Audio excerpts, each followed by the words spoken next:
Good morning or good evening. As I understand, we have participants outside of Ireland. Thank you very much for joining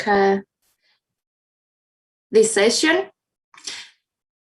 I'm honored to be invited by the Aviation Student Association to talk about sustainability. I'm the program chair for the Masters in Aviation Leadership at Dublin City University, and I attended with great interest the previous session about the future aviation professionals. I have been researching sustainable aviation in the past 10 years, and only in the last 5 years, it has been gaining popularity. I remember my first month working for Eurocontrol. We'll be talking with aeronautical engineers about my PhD in sustainable aviation, and they will look at me like I was speaking in Greek, and I promise I wasn't. Since then, sustainability has been included in the agenda of both the policymakers and the industry. And over the last years, some milestones have been reached, like the Paris Agreement, the Green Deal, and the ICAO Carbon Offsetting and Reduction Scheme for International Aviation. I took a long walk yesterday, thinking what I should cover in this session. And considering that the majority of the symposium participants are aviation students or students interested in aviation, I would like to cover 4 things. First, aviation's contribution to climate change. Second, the social criticism of aviation's environmental performance. And third, the business case for adopting environmental measures. And fourth, what can be done. So I will start with aviation's contribution to climate change. Before the impact of COVID-19 drastically reduced air transport, aviation was responsible for 2 to 3% of global anthropogenic CO2 emissions. It's expected that these numbers are to rise tenfold if aviation does not change its course while other industries do. So by 2040, CO2 and NOx emissions are predicted to increase by at least 21% and 16% respectively. In 2016, aviation was accountable for 3.6% of the total EU 28 greenhouse gas emissions and for 13.4% of the emissions from transport. So it should be noted that the aviation sector is not fully comparable to other sectors of the economy, as emissions reductions can be more difficult to achieve in aviation. And I will say that this is partially due to the relatively long lifespan of aircraft, but also its international dimension. So the second point I would like to cover is the social criticism of aviation's environmental performance. In some research that I have done with a colleague in Brussels, we found that residents located outside of the noise contours of Brussels Zaventem International Airport, they will be complaining about noise pollution. Going deeper in this matter, we soon realized how complex social criticism is, and that key performance indicators are not always neutral and scientifically based, and that leads to more criticism and social unrest in many cases. So a growing number of citizens are concerned about the environmental impact of air transport, and aviation has unfortunately become synonymous with high carbon emissions and global warming. So over the last few years, flight shaming has gained momentum on social networks, while also benefiting from extensive coverage in the press. Its impact on air transport and air traffic remains uncertain, with strong differences observed among countries. International, independent of its actual impact, flight shame has forced several European governments to take measures to reduce the environmental footprint of the air transport industry through the implementation of additional taxes or bans on domestic flights below a given range. So we have seen that within the pandemic crisis too, with bailouts given under environmental conditions. So while I believe that there is a lack of knowledge or literacy regarding the actual environmental impact or distorted public perceptions for aviation's impact, with citizens either under or overestimating the carbon footprint of air transport, aviation still needs to respond to this social criticism. This really further enhances the business case for decarbonizing air transport.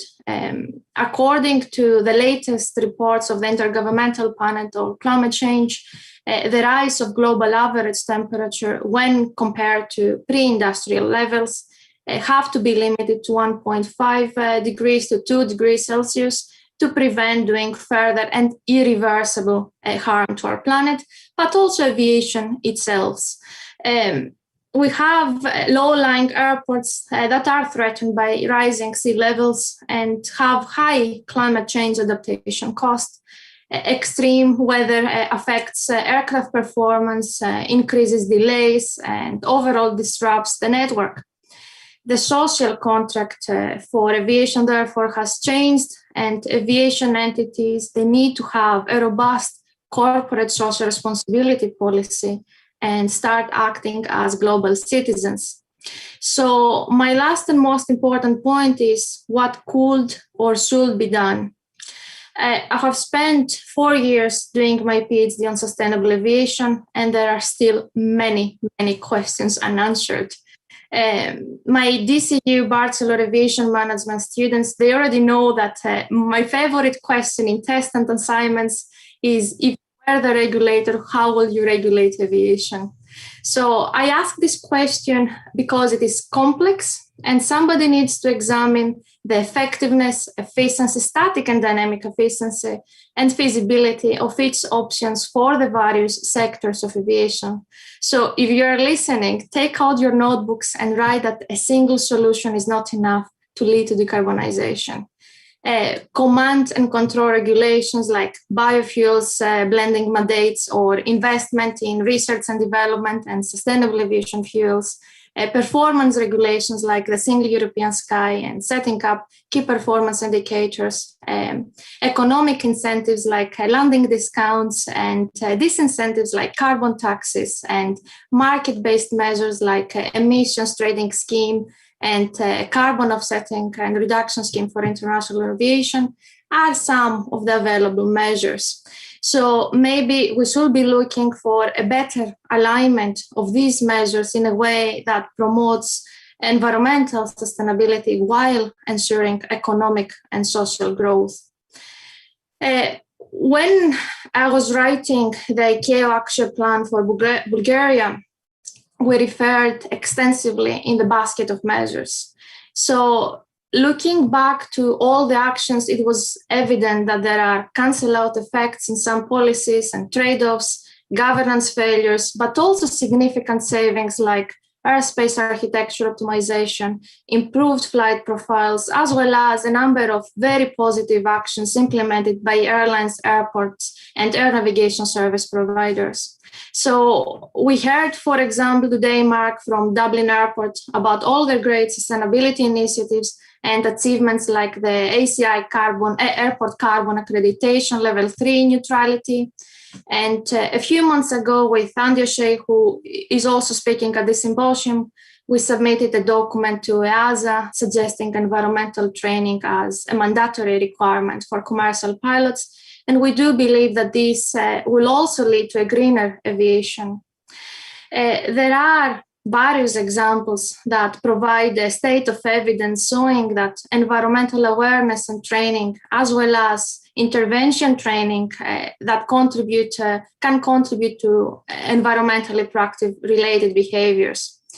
I specifically remember my first time providing an environmental training to a Middle Eastern airline. So the participants, after 4 days of training, had shown signs of willingness to incorporate sustainability principles in their daily life, but also a work which was great. So maybe all companies should include environmental training, aiming at including sustainability principles. And with this, I mean a better balance of economic, social, and environmental dimension in all their decision making. I was recently involved in a roundtable discussion organized by the OECD International Transport Forum, where the various options were discussed with the majority of the stakeholders being present. And it was obvious that it is a very difficult task, but achievable task. So according to the recent Destination 2050 initiative, improvements in aircraft and engine technologies can achieve emissions reductions of 37%. Using aviation fuels, sustainable aviation fuels, can lead to a reduction of 34%. Implementing economic measures could achieve reductions of 8%, and the percentage for improvements in air traffic management and aircraft operations is 6%. Technology readiness levels, scaling up and development and adaptation cost of aircraft and engine technologies, carbon capture and other green technologies are some of the major challenges. A high abandonment cost can be a significant disincentive for aviation to do the right thing. In a recent session that I had with the DCU students studying the Executive Masters in Aviation Leadership, this was repeatedly mentioned, and I would agree that the industry is already suffering and doing the right thing is not easy, but maybe now is more important than ever to take action and become sustainable. It may be an opportunity to redesign aviation, and considering the social and political pressure, it can be a necessity or even a business sense. It might make even business sense to become environmentally friendly. The evolution of air travel, which is the title of this symposium, wonderfully organized by IASA, needs aviation system to become more sustainable. Sustainability goals can be achieved through joint, coordinated and decisive industry and government efforts. And I would really like you to take a minute and think how great aviation is and its significant economic and social contribution, especially in Ireland, an island nation, and consider how the industry can become more sustainable. You are the future, and I would like you to consider how you can make this industry more sustainable. I would like to connect with both students and professionals. I have a very strange surname, so it should be easy to find me on LinkedIn. I regularly use the hashtag DCU Aviation, where you can find more about studying aviation at DCU and not only.